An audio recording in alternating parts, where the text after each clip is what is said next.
নমস্কার বন্ধুরা, এই মুহূর্তে আপনারা চোখের সামনে যেটি দেখতে পাচ্ছেন সেটা হলো স্টারফিশ। দীঘার সমুদ্রে স্নান করার সময় এটিকে পাই এবং সেখান থেকে যত সম্ভব যত্ন সহকারে বাড়িতে নিয়ে আসা হয় এবং স্টারফিশটি যে জীবিত আছে সেটিকে দেখানোর জন্যই আপনাদের সামনে ভিডিওটি আনা। দেখুন, প্রথমে আমি স্টারফিশটাকে ধরে উল্টিয়ে দিয়েছিলাম। এবার আপনা আপনি একা একা উল্টিয়ে যাচ্ছে, এটাই হলো তার প্রমাণ যে এখনও জীবিত। সাদা বালিতে নুন মিশিয়ে পরিষ্কার জলে এটিকে রাখা হয়েছে বর্তমানে। সমুদ্রের নোনা জলে থাকা প্রাণীটি এখন বর্তমানে বাড়ির একটা ছোট পাত্রের মধ্যে আছে, তবুও খুব সুন্দর চলাফেরা করছে।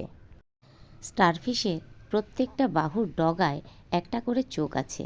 আপনারা যদি একটু ভালো করে লক্ষ্য করেন, প্রত্যেকটা বাহুর ডগায় একটি করে চোখ দেখতে পাবেন এবং সেটা যে জ্বলছে বা চকচক করছে সেটা সম্পূর্ণ বোঝা যাচ্ছে। সেই দীঘার সমুদ্র থেকে কলকাতা পর্যন্ত এটাকে অনেক যত্ন সহকারে আনা হয়েছে শুধুমাত্র বাঁচিয়ে রাখার জন্য। আপনারা কমেন্টের মাধ্যমে জানাবেন একে সুস্থভাবে বাঁচিয়ে রাখতে হলে কি খেতে দিতে হবে। বাড়ির সবাই তো এই নতুন অতিথিকে পেয়ে ভীষণ আনন্দিত। তো বন্ধুরা, ভিডিওটি কেমন লাগলো অবশ্যই কমেন্ট করে জানাবেন, আর ভালো লাগলে লাইক শেয়ার সাবস্ক্রাইব করে আমার পাশে থাকবেন।